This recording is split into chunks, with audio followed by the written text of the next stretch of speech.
Croeso and welcome to Beyond the Track podcast. My name is James C, coach, commentator, lecturer and endurance runner. And I am Jenny Long, GB distance runner. We'll be going beyond the track, speaking to the athletes about their stories and also the very best of the sports professionals in Wales and beyond. We hope you will leave each episode feeling better informed and more inspired about athletics and running in Wales.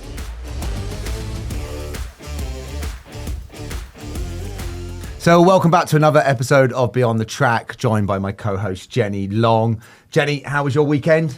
Weekend was good. We're ramping up the mileage a little bit now. So longest ever training run was completed yesterday in the dire weather.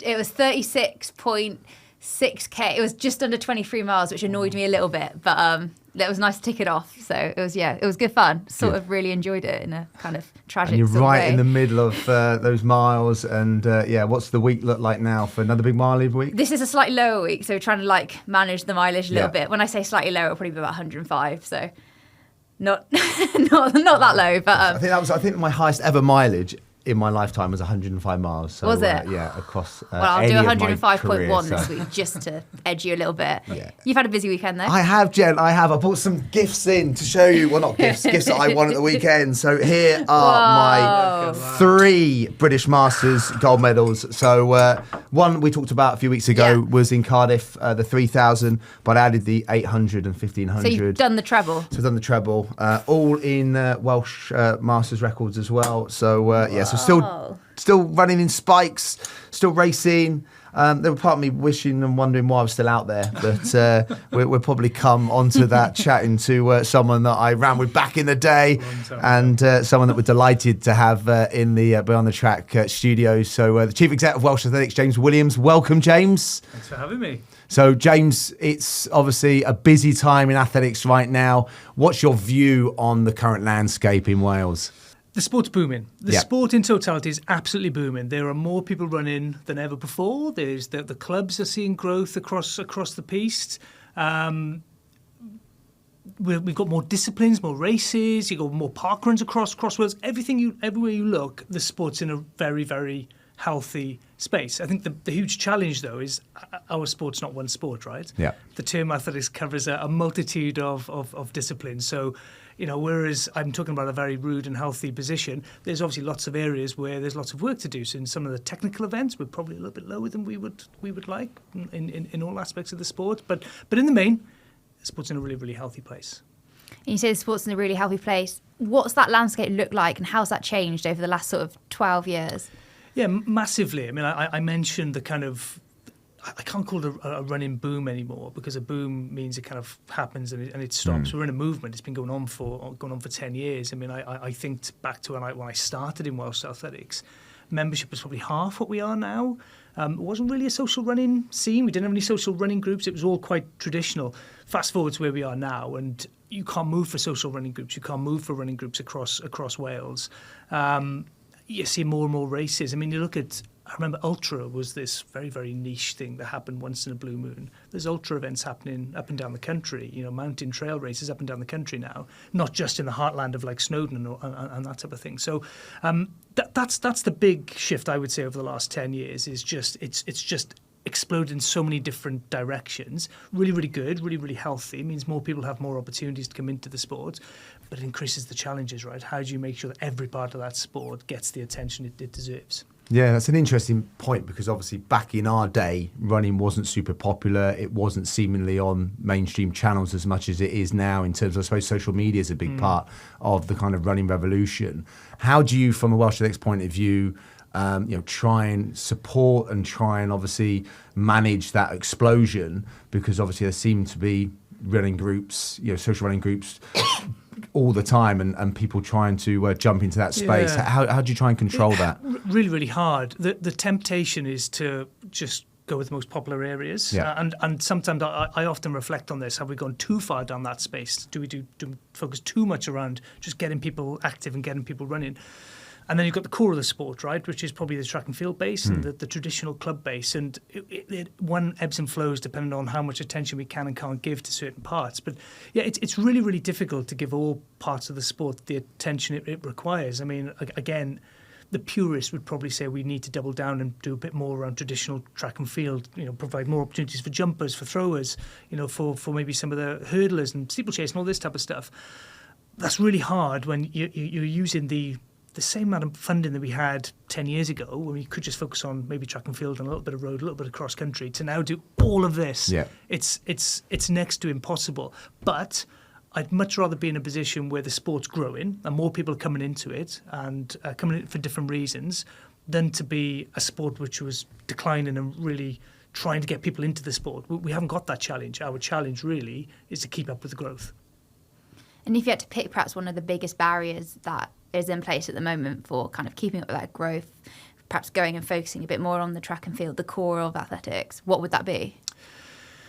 So barriers to coming into the sport, I think we've done a really good job in removing them. And I think, you think historically you would enter the sport by going to a club that may be in a facility, whereas now, and if you didn't have a facility, probably couldn't access the sport unless you had a school teacher that had an interest.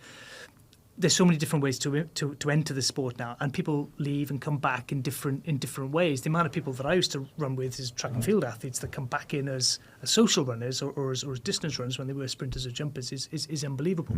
So in that regard, I think we've done a good job in removing barriers, and we're always looking at how what are the barriers, perceived or actual, and how do we remove them? And we've done a good job, I think, around para integration, women and girls. We have a big focus on trying to get more women and girls into running. But as the governing body, what are our barriers? Is funding. It's I mentioned a second or two ago, we probably have the same amount of funding now, actually less than we did 10 years ago. We had a presentation given to us as a sector a couple of weeks back. And if investment into the sports sector by Welsh Government had just carried on with inflation, £20 million more would be invested into sport today than it actually is. Now, if you think there's £20 million less coming into the whole sector, but inflation's done that, right? Minimum wages have done that. So the cost line of delivering the sport has gone up exponentially. Funding's probably reduced a little bit during that period in real terms, in actual terms.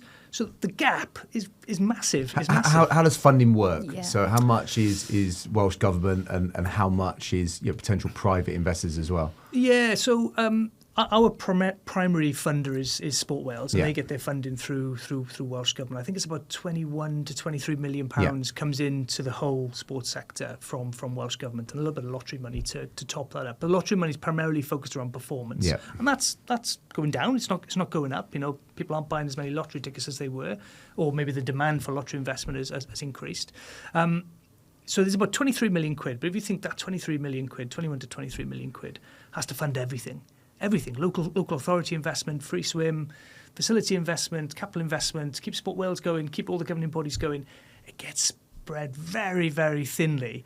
So that's the primary form of investment. The other part for us then is self-generated income, and it's primarily through competition entries and license fees and coach education and membership. And that's a real challenge there, because essentially you don't want it to be perceived as a tax on becoming a member, but some people see it like that. So we try to keep our fees as low as possible, as manageable as possible.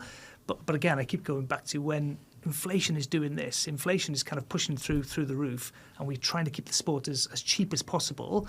Sometimes it's difficult to keep up. The commercial side is interesting. It's such a challenge in Wales. It's a real challenging environment. All sports face it. The sport of athletics has struggled, because if you think the governing bodies, we're not staging the huge races, right? So you have these massive races that are taking place across the UK that are getting tens of thousands of people on the start line. Sponsors want to be a part of that. They know what they're getting. With us, they're trying to support the growth of wider sport, and it's a much more challenging commercial discussion. And we do okay with it, but again, not to the extent that we're enabling us to invest in the ways that we'd like. So it's an incredibly challenging landscape for all governing bodies. With funding perhaps then being one of the biggest challenges, is there anything you're kind of thinking about in the future that you're going to put in place to kind of overcome these or make a difference? Well, I mean, we've got an important couple of months coming up here in Wales. We've got assembly elections coming up. Now, for those that are interested, and I am, about 12 months ago, the Senate's own Culture and Sport Committee did a paper, and it looked at the impact of a lack of investment into sport, and it said that Wales is the lowest country in Europe per head for investment into sport. Wow. So we're below everybody, and they made the case that at the very least we need to be on a par with the other home countries. But we pride ourselves on sport being such a part of our daily lives, and villages and towns are built around sport. So it's hard to believe, isn't it? And not just that, the health benefits of being physically active. I mean, almost not a week goes by in Wales where there's not a story in the news about this study's suggested that, if we did more physical activity, it'll improve cancer rates, diabetes rates, childhood obesity rates. Everybody can't be wrong, right? That's the thing. I mean, but at the same time, the amount of investment that's come into sport and physical activity from maybe NHS or Public Health Wales has been next to nothing. So the reasons to invest into sport, it's not just around we want the athletes to perform at the highest end. And I think it's important we should aspire to have athletes perform at the highest end. We should want these people to inspire the next generations. We've got some incredible athletes that will inspire future generations.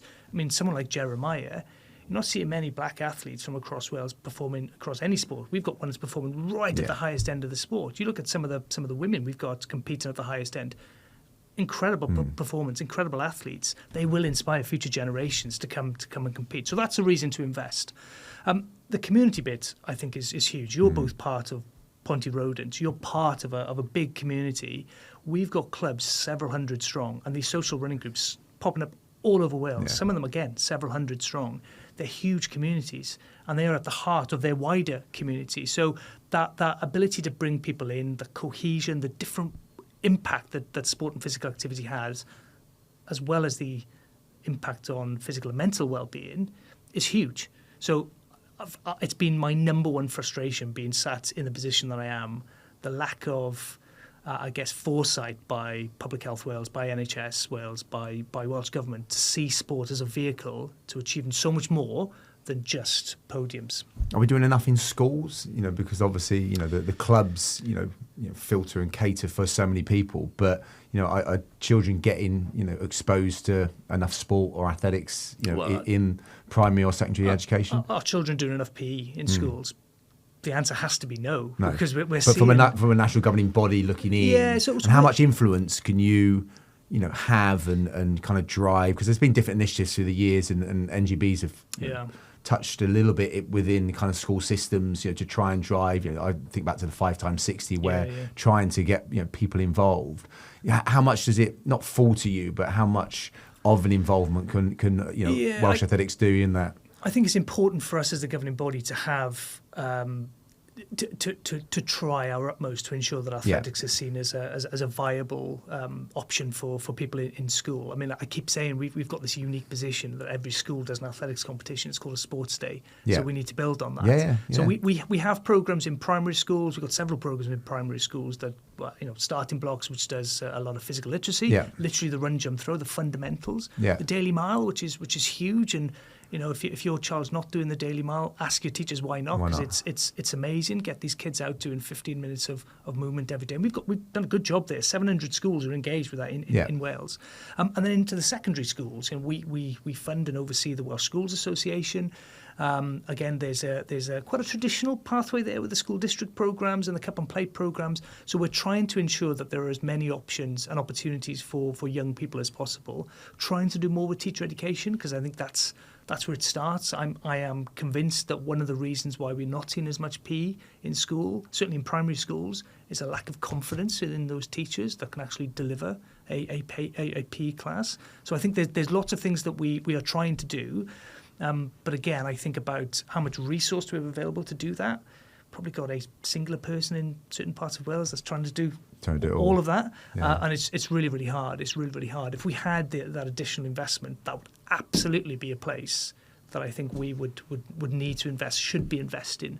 Because the more kids that we can get inspired into athletics, run, jump, throw, not just to stay in the sport, of course we want that, but to go on and do the things in other sport and just have that lifelong love of sport, I think that's really important. Because historically, obviously, Welsh Schools Association would have been doing things themselves. Obviously, yourself, the Welsh Athletics, now predominantly help drive a new competition. I think the Welsh Inter-Schools Cross Country before Christmas was, I think, huge, people were talking about, well, it might get a few hundred. I remember speaking to you and a couple of days before, and I think was it 500-600? Something? No, or is it more than that? Was it? Yeah, we had 1,800 That's kids it. enter. That's right. Yeah, I think maybe it was 500 or 600 expected, Yeah, and then and over 1,000. That's a prime example where the governing body has to try things and has to do different bits. So that's an event that's been going on historically. We decided to merge it with inter-regional champs because at the time there was probably a feeling that burnout of young athletes, because there's lots of the same kids doing lots of the same races. So how do we rationalise the competition program? We're both endurance athletes. I keep saying this about young cross-country runners. It starts in September. It ends at the end of March. Yeah. The track and field season starts in April, goes until the end of August. Yeah. When do they get a chance to train, rest, a bit of road chucked in there as well. Absolutely. Yeah. So we wanted to condense it where we could. That being said, what we did see is a drop off in non-club athletes. So we decided to split it back out. I think it's important that we make a decision. If it doesn't quite have the impact that we want, okay, hold our hands up. Didn't work. Let's try something else. Put it back out. 1,800 kids from 100 secondary schools entering that event. Incredible. So it shows there's an appetite and a demand for it. How do we build on that? And the best thing for me was the amount of kids and PE teachers who came up to us afterwards and were like, yeah, that was amazing, loved that. Well, when's the next one? This is the weather helped that day, so it's going to be different. I think on Wednesday, the potential Welsh schools. But also with that, we were mindful. We wanted to encapsulate a different audience, maybe a non-traditional audience. So we reduced some of the distances. Because again, as much as one of the barriers, much as the purists want, a 10k cross country, if you've never run 10k before, it's a long old way, especially on cross country. Yeah. So we reduced some of the distances to try to align to what the young people were asking for. Reduced the length of day for the PE teachers and the parents, and everyone ended up having a brilliant time. So again, we have to keep looking at how we make these changes and reflecting the wants and needs of the participant. So the athletic system is complex. Obviously, Welsh Athletics work alongside UK Athletics and obviously the home countries. Explain to those people from the outside that working relationship and how it does work. Yeah, it's I'm still learning myself. Essentially, we're all independent. Yeah. Essentially, so we look after the sport here in Wales. In England, it's England Athletics, Scotland, Scottish Athletics, Northern Ireland, etc. And then UK sit above us now. The UKA we see today is far more focused than it was when I first started. So I would say UKA have now found their place, deliver major events, and they've got a great new relationship with a couple of major providers, with Athletics Ventures, and teams, trying to focus on the world-class teams. And then the development of the sport is left to the home countries. Now, we spend a lot of time collectively as 5 bodies looking at how we can do things.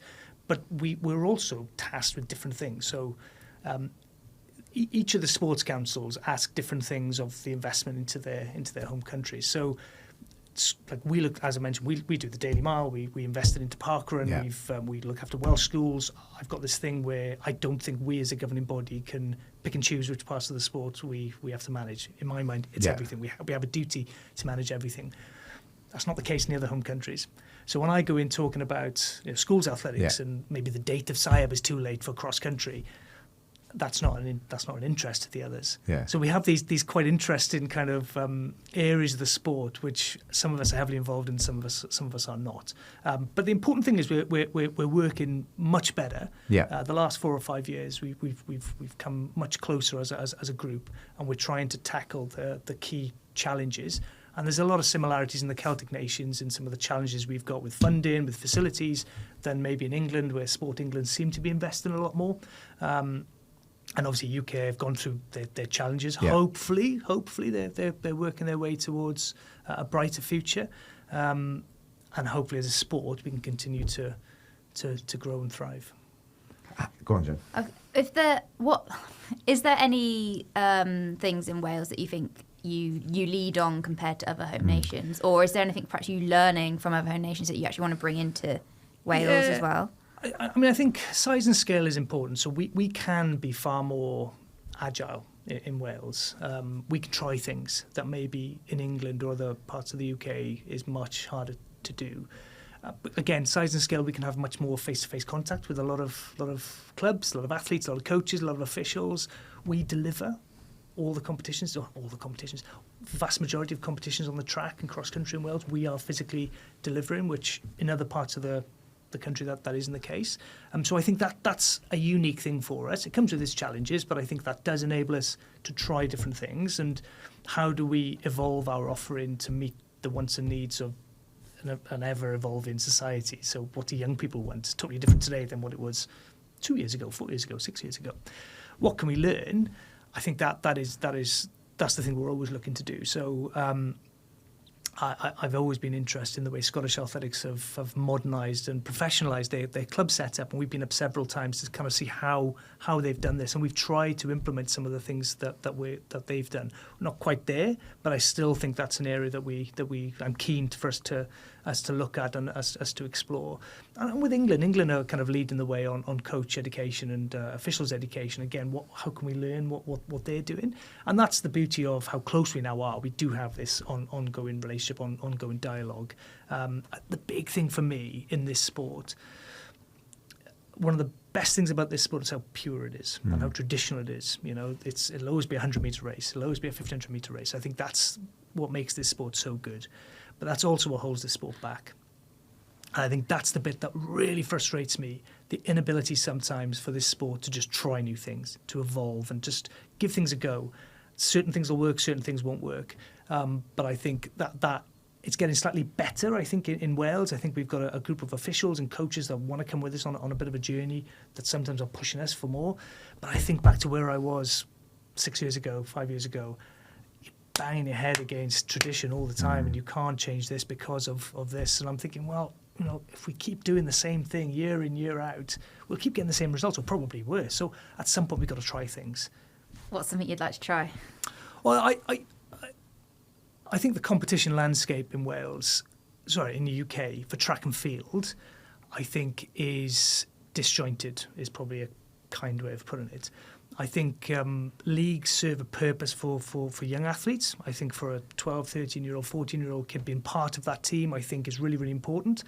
I think when you start going 15, 16, 17, you start throwing the same offer towards them when they want things to be much more condensed. They're more kind of aware of, via social media, of what else is possible. That's when you've got to evolve the offering. There was a jumps meet this weekend in Nyack.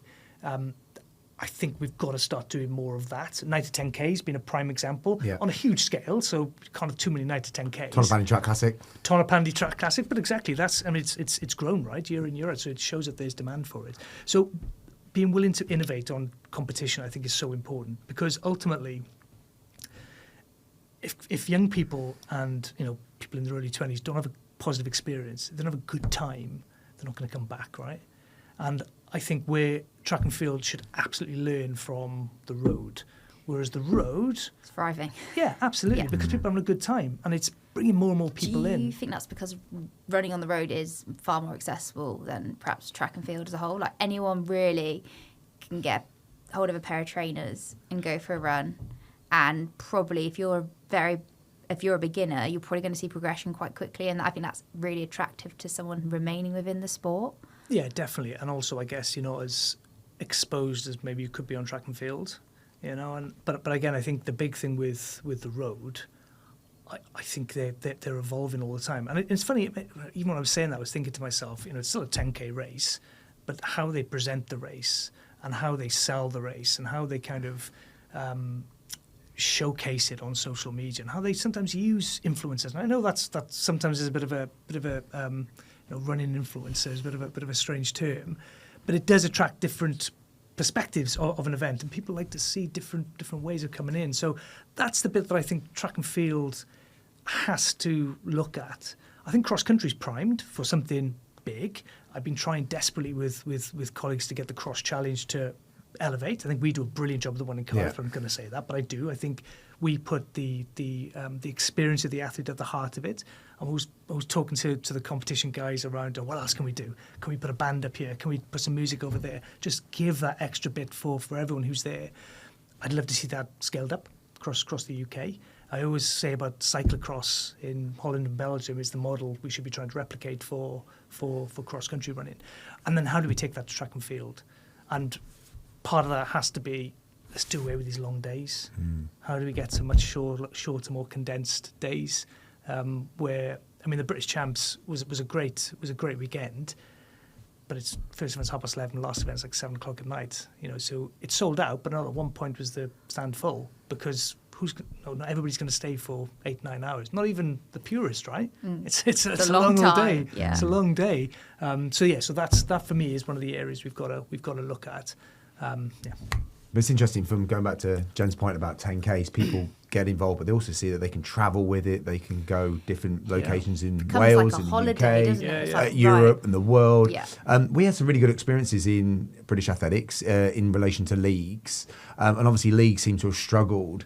Do you think there's a way of getting that back? Because there is something about travelling away as a team, some fantastic experiences that maybe are kind of like, people will miss out on if it's just individual events all the time. Yeah, I definitely. I know I just said I don't think leagues have got to roll.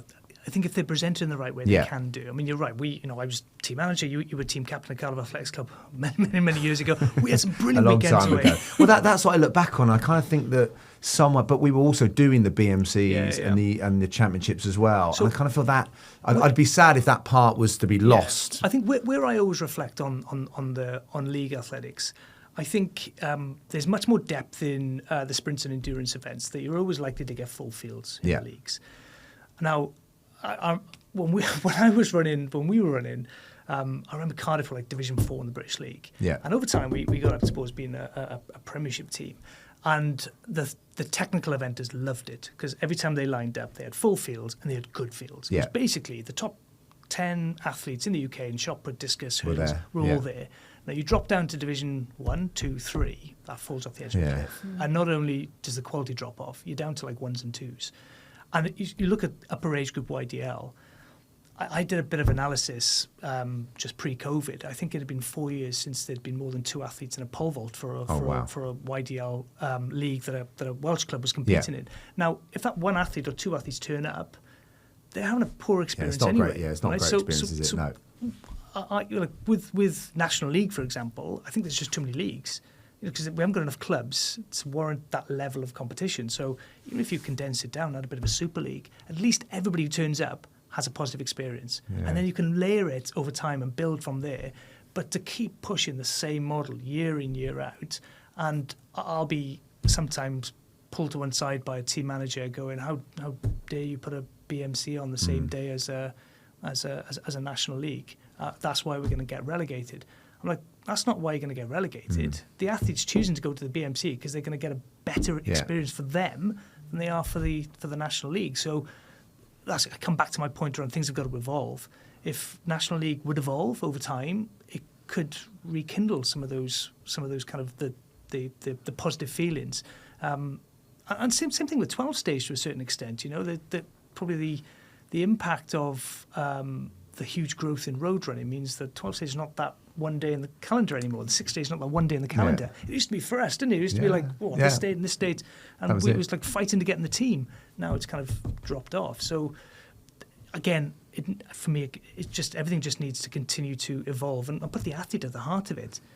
I know I'm rambling on here, but I remember being in several reviews where I would, not in Wales, but UK-wide competition reviews, I'm being told by an official, why are you asking the athletes for? I've been in the sport for 40 years. I know more about it than they do.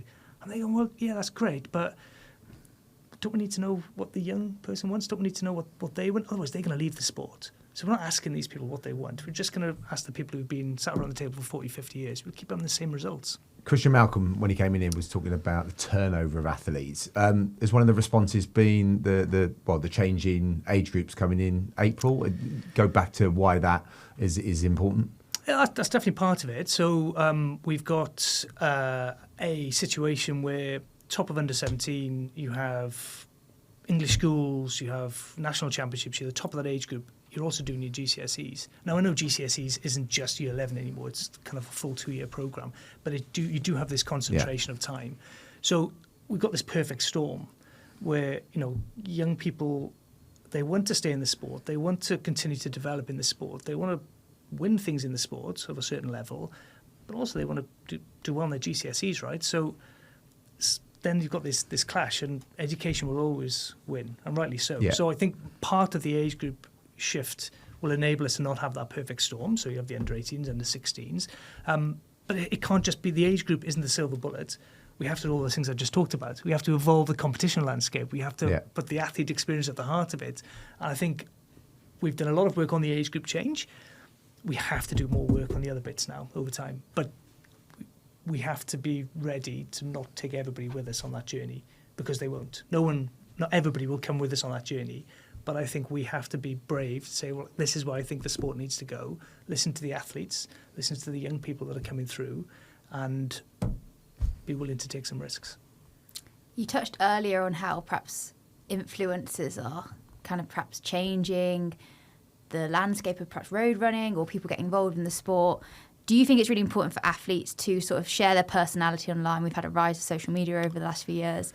They can tell their story. Jeremiah does a great job with that. I think as a young athlete who perhaps wants to get into sprinting and they come across Jeremiah, like, they would be inspired. Even if you're not sprinting, watch it. It's yeah, so they'd great, be inspired isn't it? to kind of perhaps go down to the track and try something. How important do you think that is for the next generation? Like, everyone's, absorbing all this social media and like not always good stuff. Yeah. But I think can that play massively. a big role? Yeah, massively. I mean, there's a couple of kind of things that are coming here. In Wales, we haven't really got a media anymore. So there isn't a national newspaper really. The evening news isn't always viewed on terrestrial television. It's viewed whenever, or it's viewed in bite size.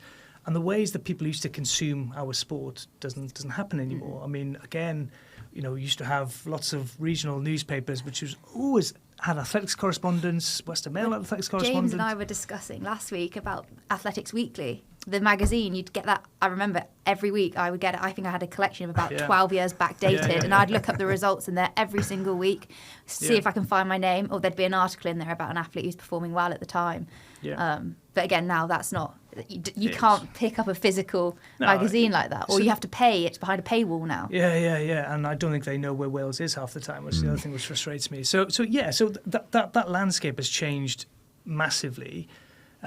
So then how do we, as a sport, we're not a minority sport, but unless you're rugby and football in Wales, you really do struggle to cut through, as we've seen a lot with the WIU.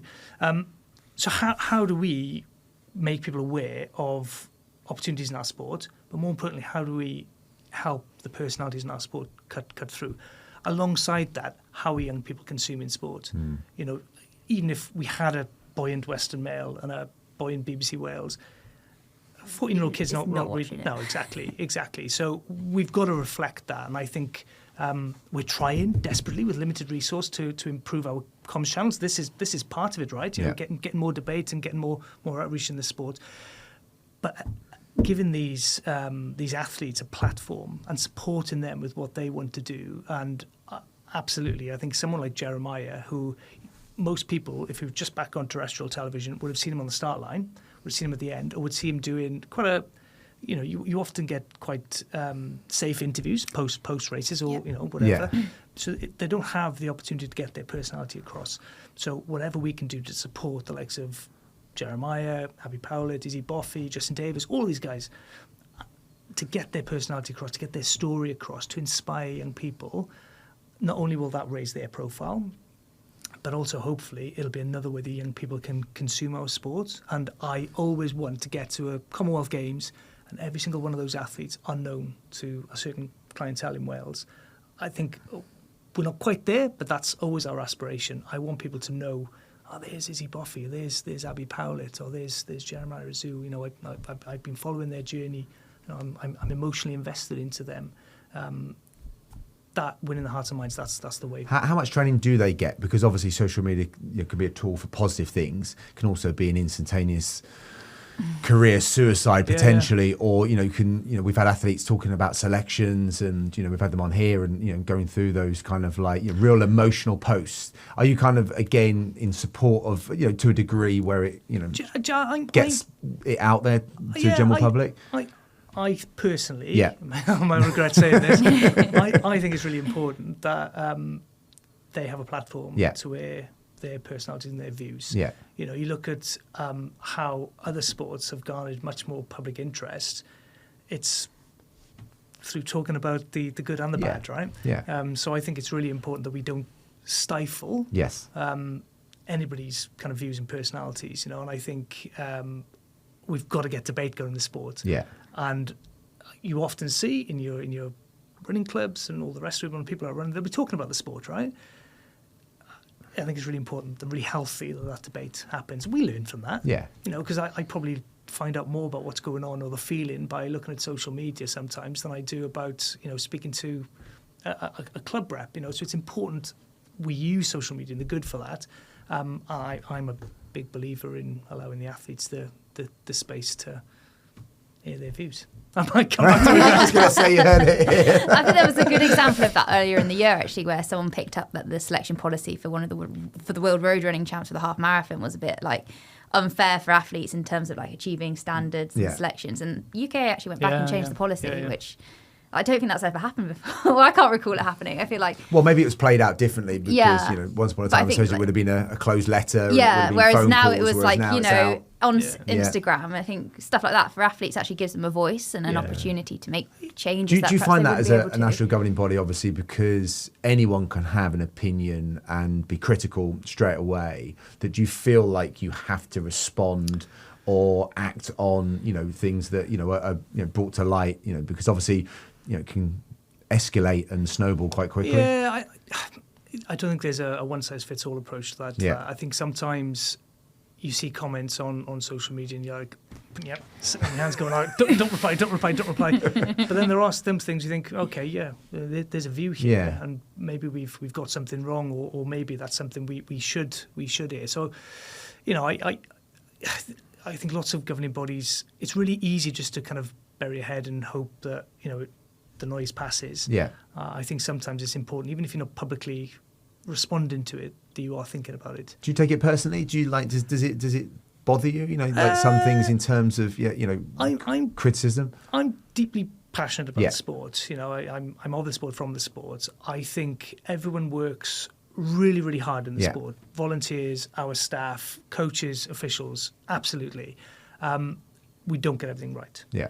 And sometimes I do find myself kind of, you know, biting my tongue, not wanting to respond to something, but I keep coming back to everyone has a right to say what they want to say.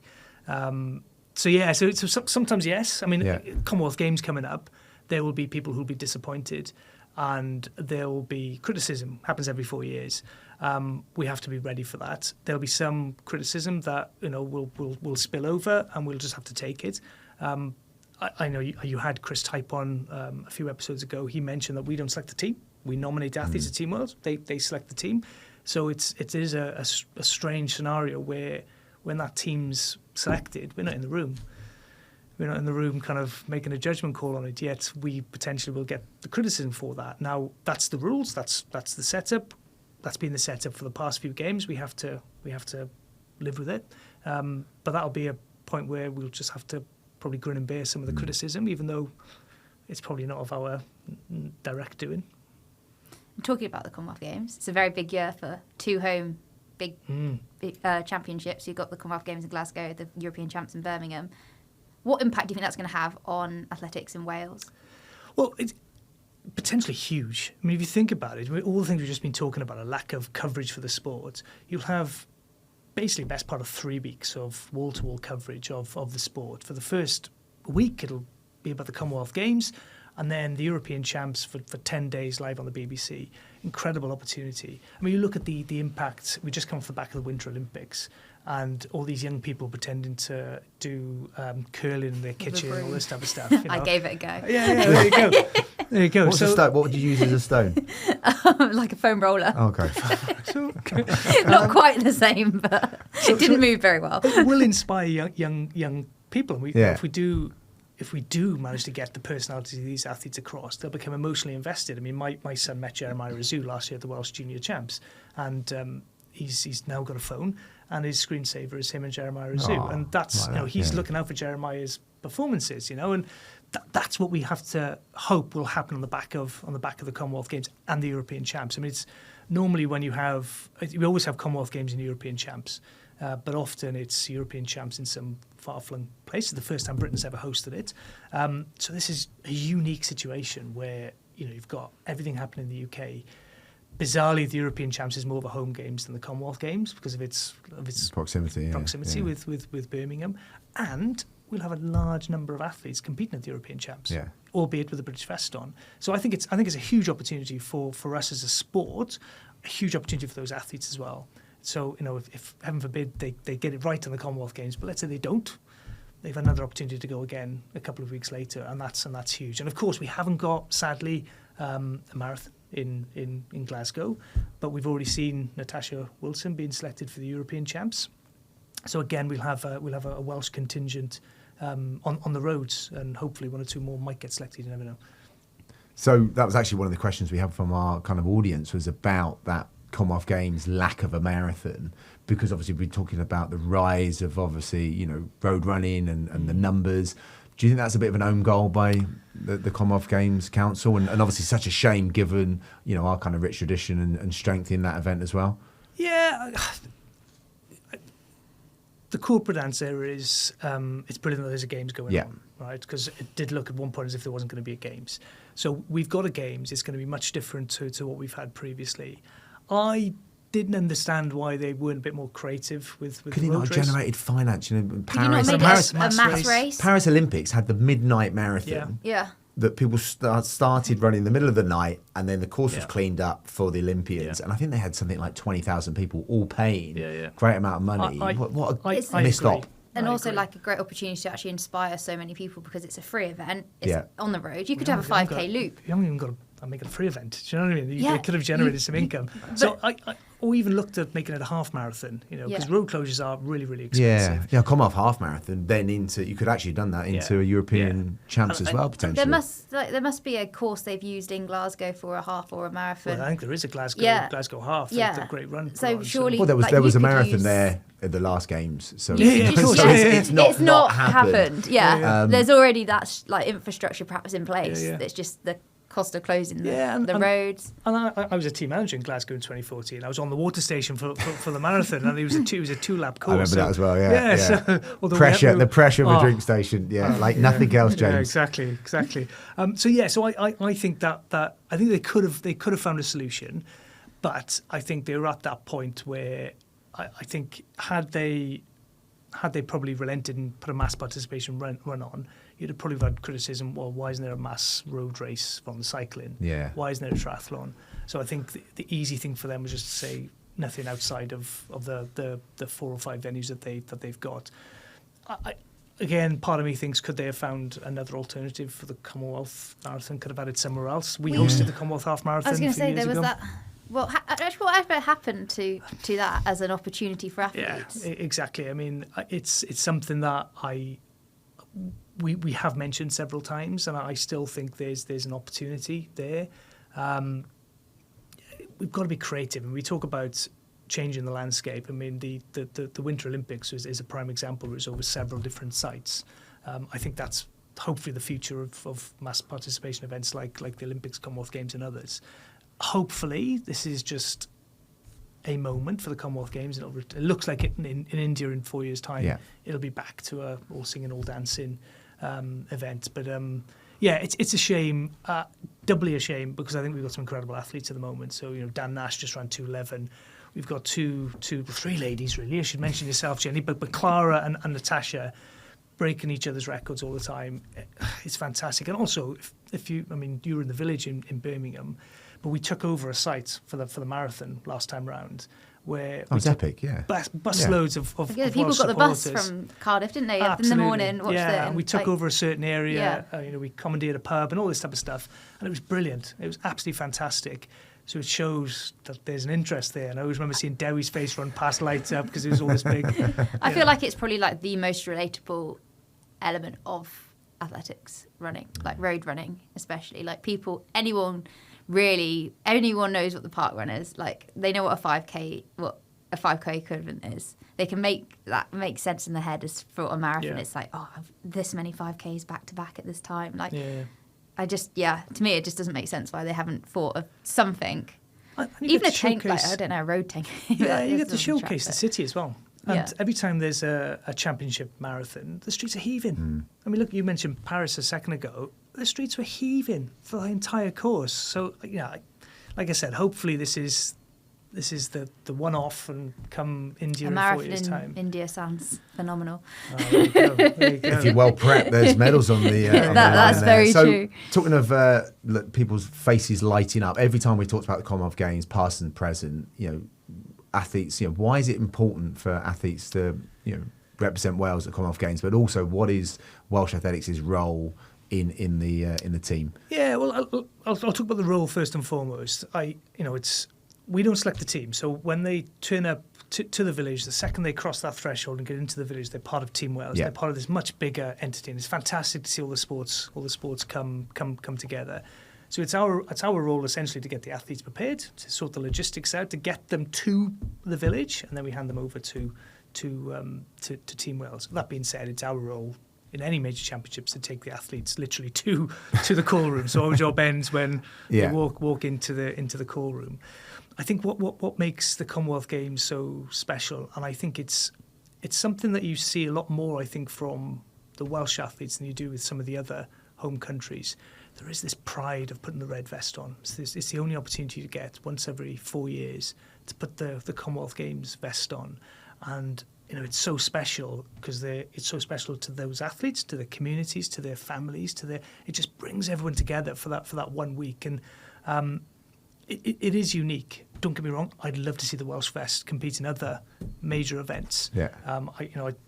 Part of me thinks that we should be instead of UK in some of those events, but that's another story for another time. But giving those Welsh athletes an opportunity to compete and perform, I think is so important. And I think the other thing to stress these days is the standard to compete at a World and Olympic Games now is so high. Yeah. So high. To run sub 10 seconds just to qualify, it means a large chunk of those athletes who historically might have made a team, and we often have athletes who are I hate calling them fringe athletes, but they're just on the cusp of making a team. And when they do, sometimes it's the catalyst for other things. But getting onto that team is so hard now. That's where I think the Commonwealth Games and European Champs fits brilliantly. It gives more athletes an opportunity to get that exposure at a major champs, and hopefully for lots of them it'll be the springboard to other things. On the flip side of that, and Welsh, I don't think perhaps they don't have a say, but sometimes I feel like there is perhaps not a lack of opportunity, but a restriction around how many athletes do get that opportunity going to compete over Commonwealth Games. Yeah, massively. And especially given that it's not a far it's not distance. Far. Like you could get the bus to Glasgow. Like you take the bus. You would take the bus. Like you could probably there. You'd be happy to be in the team. You could put yourself into a hotel if you really wanted to. You could crowdfund for it. There's a lot of ways to get round. Perhaps that. Isn't that a case for all the home nations, for example, that it potentially should be full to? If we're going to showcase, and you go back to that inspiring the kids in schools, wouldn't it be beneficial to see as many as two possible, or three in every event, especially some of the technical events that talked about trying to get people wanting to throw a javelin or wanting to triple jump, that sometimes we don't help ourselves as a sport? I definitely think there's an argument for that. I think there has to be a line. Can't take anybody. I think there has to be a line. It is a major event at the end of the day. It is a performance event. So I think it is important that the athletes we take there can perform. Yeah. But I mentioned a second or two ago, there will be athletes that have reached the nomination standard that won't be selected because there is this quota on the overall team size for Team Wales. And it's the same for every nation.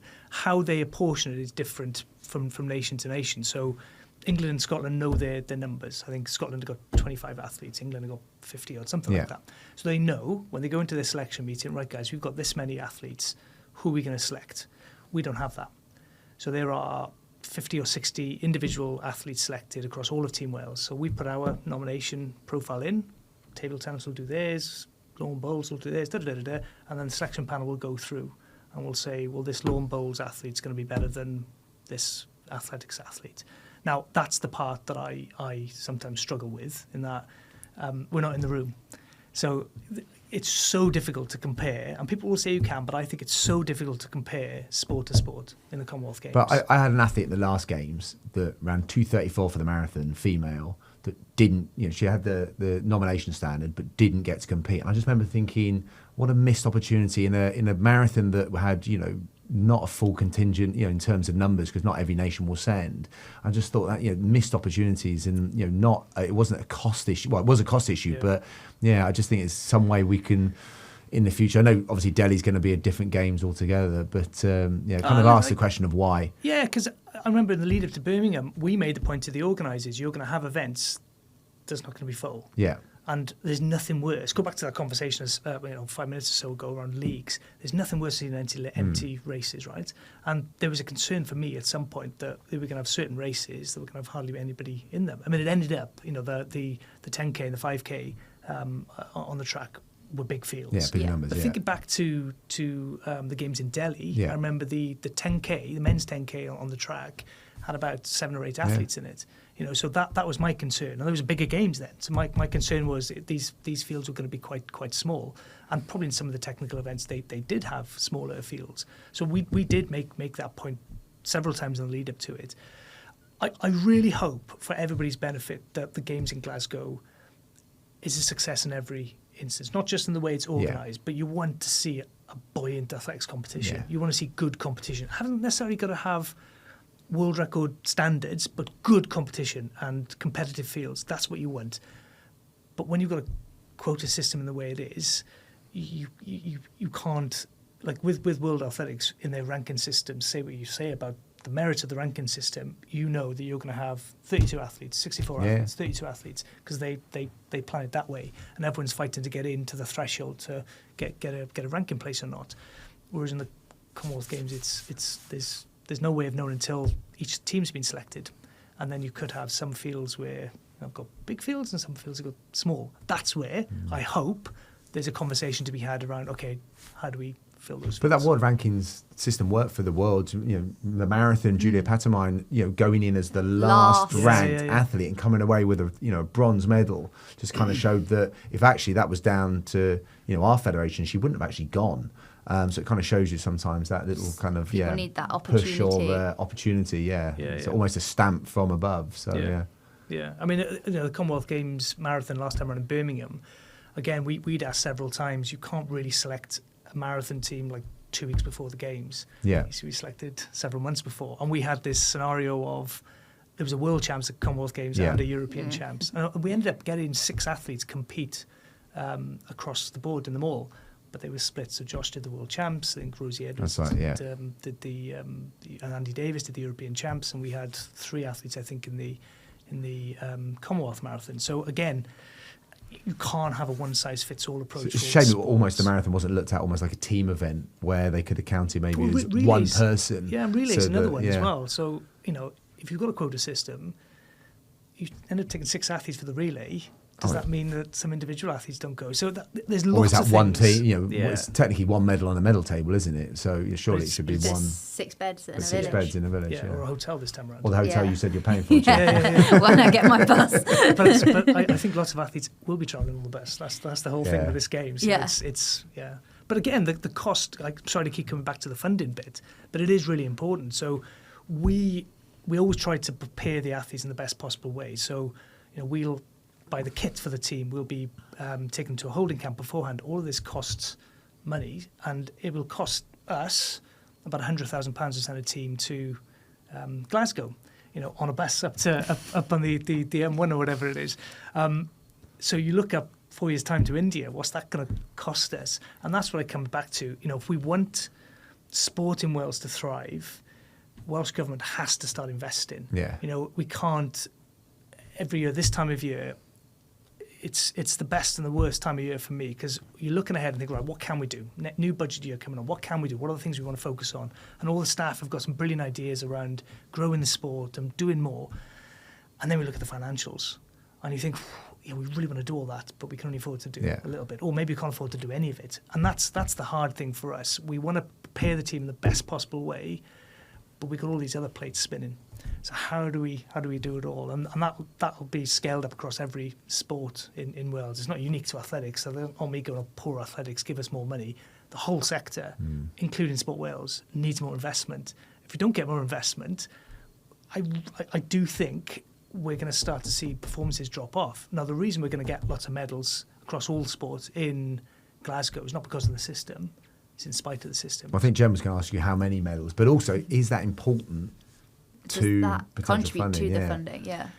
There's a big formula that involve lots of different elements. Medals is one, but medal opportunities is another one. How many are we getting? How many are we getting? It's interesting because, and I'm going to give you a politician's answer crystal now. ball, chief exec. We've got- how many would you take as no, if you know, like in terms of, you know, there's lots of everything athletes. in place. What would you what's guess? Not guess, like a Did you ask Chris collective. type this? Did you ask I Chris think we type did. this? Didn't we? Yeah, I think you did. I think he was like, What answer did he give? I think you said 3. yeah. Oh, 4 then. No, I think it was 3. the games. It's going to be a strange games, right? We don't know who's going to be there. We don't know the strength of the other nations. We know what our athletes can do, and I think where we are right now, we've got lots of athletes that can not just compete, that can not just medal. They could win. They could get goals. Jeremiah on his day absolutely could bring home gold. Could he do it twice with the 200s? You know what I mean? Maybe it might be a step too far, but definitely the 100. He was 5th last time. Yeah, he's someone. I think better now, isn't he? Yeah. Abby Powlett in the heptathlon Yeah. is definitely someone who can compete and potentially a medal depending on who's there. Again with Izzy Boffey as well. You know, she won 57 800 meter running now. She's in a totally different space than maybe she was kind of 6 or 12 months ago. So I think anywhere between 3 and 5 I think is a realistic target. On the para side, we've got some incredible athletes. It's incredible athletes. Strong You know, you look profile, at like Harrison and Aled and Olivia, Michael and Jenkins, Brie Cronin, Michael. yeah. It's amazing. Some of the talent we've got coming through in that space, and some of the talent that's been there for a while. You look at someone like Aled Davis. You know, he churns huge performances out year in, year out. He'll be a leader there in Glasgow. He'll be inspiring not just the younger athletes in our team, but the younger athletes across all the teams. So yeah, we're really fortunate to have athletes like that in our team. It's an exciting summer of sport coming up. What is Welsh Athletics' focus going into the future? So I think we have to be mindful of what we can and can't do. So I mentioned about competition. We're probably in a situation where we are hands-on delivering too many events for the capacity that we have. So I think our role has to build the infrastructure. So I think we have to work with clubs and other competition providers, support them to take on and be more creative with it. Same thing I think with the clubs. I think we have to work to support the clubs to empower them to lead and do more in the ways that they want to. And part of that has to be around, I call it workforce development, coach development, officials development. I mean, we've got some brilliant coaches. How do we make them great coaches? How do we support new coaches that want to come into the system? How do we make everyone just feel a little bit more confident tomorrow than they do today? Now, that's not really glamorous to certain people. I think sometimes they want to hear like shiny new events or shiny new initiatives. I think we just have to continually reinvest in the infrastructure of the sport. Because if we do that, then the sport will thrive. And instead of it being 30 people trying to come up with ideas, we've got 14,000 members, 2,000 volunteer coaches and officials. There's 15,000 people with 15,000 different ideas on how we grow the sport. Empower them, let them go with it, let them thrive. That's how I think the sport's going to develop. I think sometimes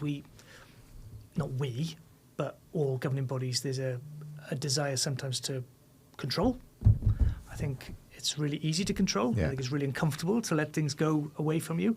I think we have to be uncomfortable over this next period and let the sport drive us forward. And we've already answered one of the questions from our listeners, but another question was regarding what Welsh Athletics can do to support clubs in terms of mental health resources. Is that something that you already do at the moment? Yeah. Or? So again, I sound like a bit of a broken record when I talk about the funding bit. So we've got a really strong partnership with Mind. And our aim when we started off on this partnership was to get mental health champions trained up in every club and group across Wales. Now, we do that because the sport wants us to do that. Lots of people start running to improve their mental well-being. Again, a big believer in that we have to respond to what the sport wants. So lots of people were trying to find resources and trying to find support for mental health for their members. So we felt that was a good place for us. So this partnership of Mind is still there. We want to continue to grow it. But ultimately, we can't afford to continue it in the same way that we have done previously. So we have to find more sustainable ways to enable clubs to drive forward mental health support. So we want to continue to work with Mind. We want to continue to provide opportunities for mental health champions across Wales. But how do we do it without necessarily costing anything? And that's the sad reality, is there are things as a governing body we have to do. Yeah. Governance of the sport, rules of the sport, safeguarding, looking after the clubs. We have to do that. Then there's lots of things we want to do. And sometimes it's the things that we want to do that we can't get to because we haven't got the level of investment required to do that. Would that be an opportunity for perhaps older athletes in the sport to go and give their experiences around that sort of the mental health subject, like workshops with younger athletes and things like that? Absolutely, and not just younger athletes. Because I think what we're seeing is a lot of people start running to improve their mental well-being. They'll turn up to a club or a group, and the people in that club and group they just know what to do. So I think the more we can do to support everyone involved in the sport, I think using as senior athletes to help our junior athletes navigate their way through the sport, I think is so important. I always remember Melissa Courtney came to an endurance training camp we had 2017, 2018. She gave the story that she didn't run a PB for like 5 years. Now, how many athletes would leave the sport at that point? Well, we had Hannah Bry the same. I think it was PB for 8 years. But there's been other people that have been very vocal. You and Thomas, for example, written a book and obviously talked about mental health issues, going through what was a glittering career that were then hampered by lots of injuries. So it's not a linear line. Because this and I do think the growth in like community running, social running, has definitely become more of a safe space for people to discuss certain mental health problems or things they're struggling with as well. So I guess like you could perhaps try and figure out a way to like trickle that into like the rest of the athletic community. Yeah, and it's giving the person who's receiving that feedback about someone's struggles with mental health, giving them the tools sometimes to know what to say. I mean, I do think society's getting much better, certainly for men, more willing to kind of talk about their mental health challenges. But again, and we've got some brilliant examples in the sport of men and women only running groups, but certainly a couple of men only running groups I'm aware of that have been set up almost explicitly to support men with their mental health. So it's the more support, I keep coming back to that term infrastructure, that's our role, I think. Provide as much resource and support for everybody involved, coaches, officials, safeguarding leads, parents and athletes to feel as confident as possible. And a final question from one of our listeners is, are there any thoughts on Welsh Champs being a time trial for North Wales athletes? Yeah, the north-south divide, it's so difficult. I mean, in an ideal world, we would be rotating our championships from across different facilities in Wales. We don't have the facilities. There's one 200-metre track in Wales. It's here in Cardiff. Now, this year is a prime example where I think we had the under 15 3,000 metres within the Cardiff Met Open one weekend, Welsh Junior Champs the following weekend, Welsh Cross Country Champs, which happened to be in Cardiff the weekend after that. And I spoke to a parent from Deeside who'd been down 3 times in 3 weeks, and the cost, hotels and all the rest of it, it's huge. And we talk about the kind of cost of living challenges, and our sport's meant to be cheap and accessible, but when you're having to travel the length and breadth of Wales 3 times in 3 weekends, it's really, really hard. The harsh reality is we haven't got the facilities sometimes in certain parts of Wales to deliver events. We're always looking at it. We're taking the junior champs to Deeside this year. And the irony of that is we've had a number of kind of South Wales coaches going, our athletes can't really travel to Deeside. And they're going, well, it's difficult all round. We try to hold Welsh Schools champs in Mid Wales. We try to host some of the cross-country events in Mid Wales. Time trial, I think a championship probably is to that point around evolving. We do need to keep the purist aspect of a championship. So it's a real tricky one. It's a real tricky one. Yes. I mean, the question to you two then, there's obviously World Athletics are launching a treadmill World Champs. Now, I know there's lots of people scoffing at that, but again, it does enable people in different parts of the world to compete against one another on a treadmill. Is that something that we should be looking at? Well, it breaks down barriers to a degree in relation to getting it out there. I think if it's get people talking about it and watching it, and I think it might go against some of the purist But yeah, I think a lot of people do a certain amount of training on the treadmill. Yeah. So I'm not against it, but I'm kind of I almost want to watch it from afar, unless there's a Master 45 category Yeah, straight in and there. 1 mile, and then I am there. Straight in Okay, there. so and I will be saying it's the best thing in the world. No, absolutely. But that's the thing. We've got to look at different things and different ways to engage, and how do we enable people to be a part of something without incurring the huge cost? A huge challenge. Yeah. But then something going back to the treadmill, it's not a new thing. I remember years ago reading in Athletics Weekly, there was a 4 by a mile on a treadmill, and I remember reading it and thinking these splits people were running, and it was new because treadmills back in my day were fairly new, so it was about trying to promote them now. So yeah, I wonder whether it's it's trying something again, and sometimes our sport doesn't always do that. We think we've tried it once and we're not going to go back. Work, which different time, different place. You think about some of the platforms that we all used over lockdown; they became so prominent in everything we did. So, but let's see what that looks like in the future. But James, honestly, thanks so much for being on the Beyond the Track podcast. We hope you've enjoyed it, and best of luck for the rest of the winter, and then what's going to be a very busy summer for our Welsh athletes. Thank you very much. Don't forget to like, subscribe, share this podcast with a friend, and we'll be back with another episode very soon.